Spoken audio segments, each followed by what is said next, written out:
Halo sobat-sobat, di sini Imelda Stefani. Selamat datang di kanal saya. Hari ini saya akan membahas bagaimana sembuh lewat genogram.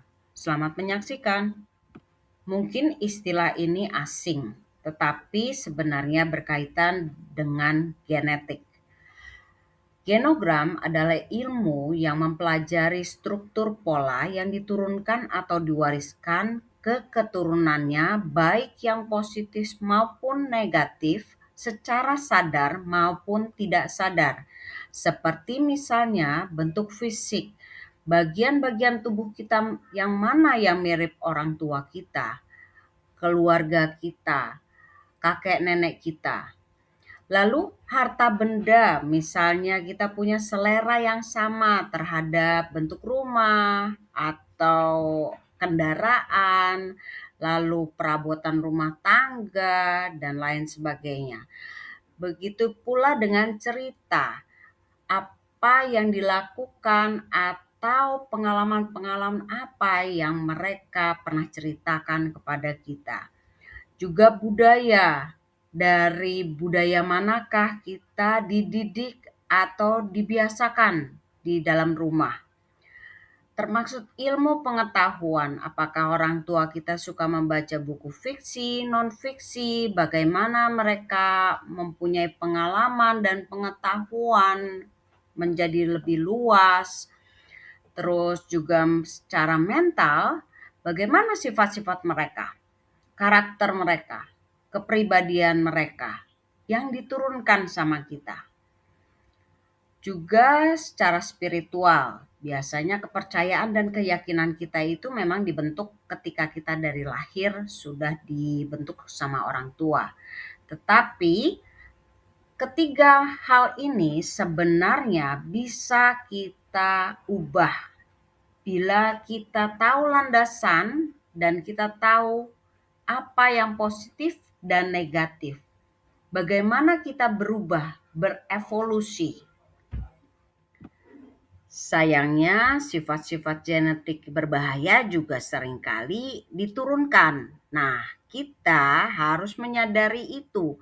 Apakah kita ada potensi-potensi negatif yang diberikan atau diturunkan dalam sifat-sifat kita. Misalnya, mudah depresi, putus asa, cemas, terus punya kecanduan terhadap rokok, minuman keras, obat-obatan terlarang, sampai seks, dan juga sesuatu yang menghancurkan. Misalnya kita sering banting-banting barang, lempar barang, terus mukul, dan juga apakah kita pendendam, pemarah. Nah, dari situ kita bisa lihat itu diturunkan dari siapa? Dari pihak ibu atau ayah? Kalau dari pihak ibu, dari ayahnya atau ibunya? Lalu kalau dari ibunya misalnya, kita lihat lagi apakah dari ibunya atau ayahnya. Begitu seterusnya. Keluarga ini juga bisa menuntun kita bagaimana cara mereka membangun relasi, baik secara umum dengan orang-orang yang dikenal di lingkungan, juga relasi sementara, misalnya pada saat jalan-jalan ketemu orang, mereka berelasi atau berhubungan dengan orang lain. Juga bagaimana dengan komitmen, apakah mereka orang yang berkomitmen, bisa dipercaya, tidak gonta-ganti atau punya kesetiaan. Juga pada pernikahan, apakah mereka punya pernikahan yang sehat atau tidak, atau yang tidak seimbang. Kita bisa perbaiki dari situ. Pertama, kita harus menganalisa apakah kita anak kandung atau biologis, anak adopsi, apakah kita punya kembaran identik atau tidak, apakah kita berasal dari teknologi seperti misalnya bank sperma, cloning, dan juga inseminasi di laboratorium. Terus emosi kita ini sesuatu yang normal yang biasa dilakukan orang tua kita, atau kakek nenek kita, atau kita berbeda, berjarak, atau bahkan emosi kita sesuatu yang baru atau asing, tidak sama seperti orang tua kita. Apakah kita dekat dengan emosi ini, akrab dengan emosi ini, atau kita sebenarnya berkonflik di dalam hati kita? Atau kita seringkali mengabaikan emosi-emosi kita, atau bahkan melecehkan emosi kita, baik yang fisik, emosional, maupun yang seksual. Jadi kita bisa melihat itu, apakah di keluarga kita pernah terjadi hal-hal yang tidak sesuai dengan norma-norma kekinian. Setelah kita tahu akar pohon keluarga kita, baru kita bisa memahami perilaku lewat sudut psikologi. Bagaimana kita berevolusi, berfokus pada pemikiran tertentu, emosi yang baik dan bermanfaat, juga aksi-aksi yang berguna buat kita supaya kita bisa bertahan. Lalu kita juga mengamati perilaku ketika kita melewati reaksi atas pengalaman, keberhasilan, atau kegagalan. Apakah kita seringkali mengadili? Juga reaksi terhadap lingkungan. Nah, selanjutnya adalah perspektif psikodinamik yang menekankan alam bawah sadar dan pengalaman masa balita atau masa kanak-kanak yang mempunyai pikiran tersembunyi, luka-luka batin, trauma, konflik yang belum selesai, perilaku yang mempengaruhi pengalaman yang bisa mempengaruhi masa depan kita. Di mana kita seringkali karena takut pada figur-figur seperti orang tua kita yang menguasai kita ketika kita masih kecil dulu. Karena kita masih bergantung secara fisik, mental maupun spiritual. Berikutnya pendekatan biologis yang menjelaskan fungsi otak, hormon, genetik, dan sistem saraf yang mempengaruhi pikiran, emosi, dan juga aksi kita dulu dan sekarang. Lalu pendekatan sosial budaya seperti norma-norma, nilai-nilai tradisi, dan pengaruh budaya lain. Apakah masih menggunakan yang lama atau sudah mengikuti yang sekarang? Lalu pendekatan kognitif menjelaskan pada proses mental dari cara berpikir, memori kita, perspektif kita, dan bagaimana kita menyelesaikan masalah yang mempengaruhi perilaku kita. Juga pendekatan humanis, di mana pertumbuhan pribadi, keinginan untuk bebas, dan pemenuhan diri mempengaruhi perilaku baik dan memotivasi kita untuk mewujudkan hidup sehat dan juga alami.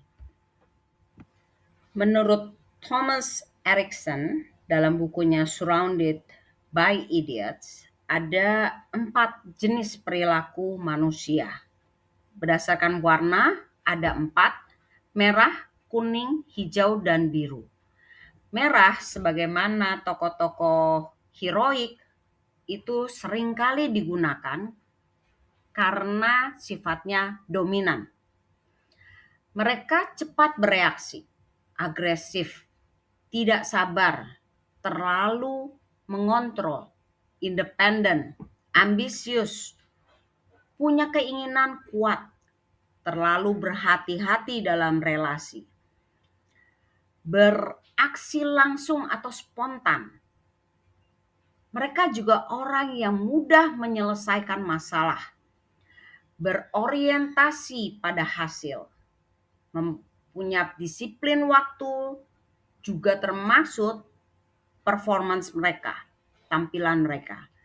Mereka juga orang yang inovator, pionir, inisiator, berkuasa, dan juga melihat apa yang terjadi saat ini atau current time.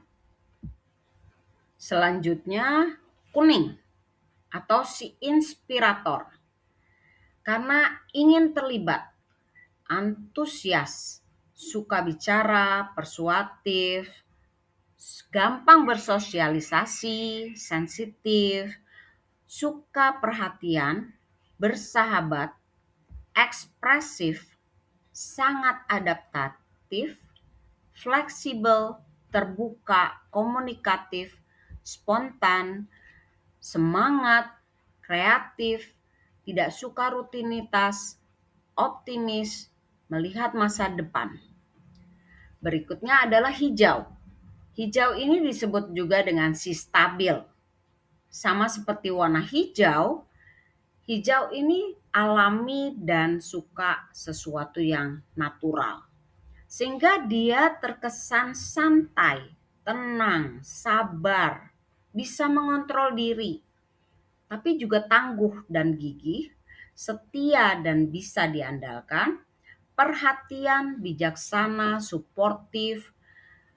Mereka juga pendengar yang baik, pemikir, dan punya hati yang baik, penimbang, penyampingkan perasaan sendiri demi orang lain, sederhana, tapi sayangnya tidak suka perubahan. Biru disebut juga si analisis. Karena kenapa? Dia penuh pertimbangan, rapih, terorganisir, sistematis, terstruktur, perfeksionis, teliti, objektif, refleksi. Mereka sangat punya metode dalam hidupnya. Dia suka sesuatu yang logis, nyata, atau berdasarkan fakta. Suka riset, sehingga mereka mudah memperbaiki dengan segera. Butuh waktu tapinya. Orientasinya pada kualitas, itu sebabnya mereka sedikit lamban dan diam, juga punya jarak. Mereka orang-orang yang konvensional dan selalu mengikuti aturan main. Nah, ketika kita tahu sifat dan warna kita, di situ kita bisa memperbaiki kondisi kita supaya bisa lebih baik. Nah, banyak orang yang pada akhirnya tidak berubah.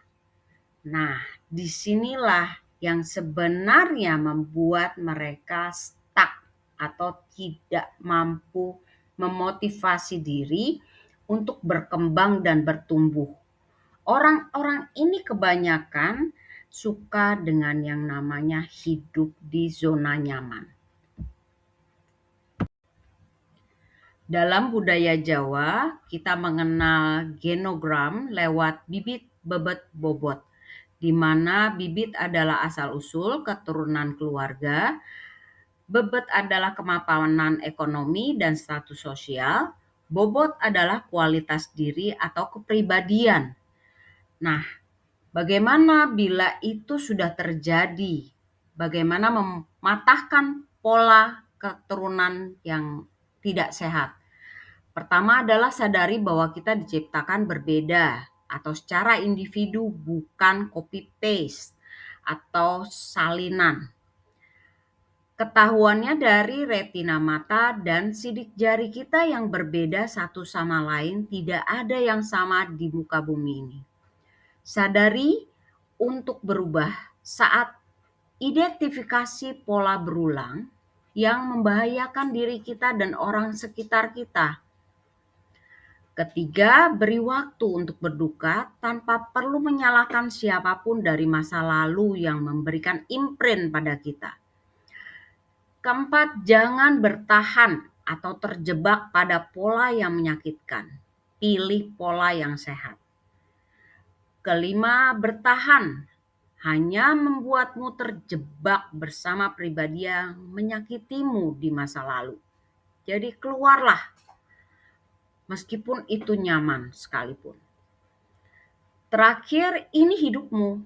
Berhentilah jadi mereka, karena kamu berhak utuh, bukan berantakan dan porak-poranda seperti mereka. Sebagai orang tua, banggalah bila anak kita memilih jalannya sendiri atau menjadi diri sendiri. Tapi waspadalah jika anak kita terlalu menuruti kata, perilaku, kebiasaan, dan kemauan kita. Berarti dia human pleaser. Mungkin dia sendiri nggak tahu caranya bagaimana membuat dia bahagia dan bangga pada dirinya sendiri. Saat sadar ada sikap, perilaku, dan sesuatu yang berbahaya dari dua generasi di atas kita, segera beri pengetahuan dan pemahaman tentang itu. Pelajari untuk mematahkan pola secara sadar. Memang butuh keberanian dan ketangguhan fisik, mental, dan juga spiritual untuk mematahkan pola dan terbebas dari pola berbahaya yang diturunkan atau diwariskan. Tapi bukan berarti tidak mungkin. Demikian kiranya bermanfaat.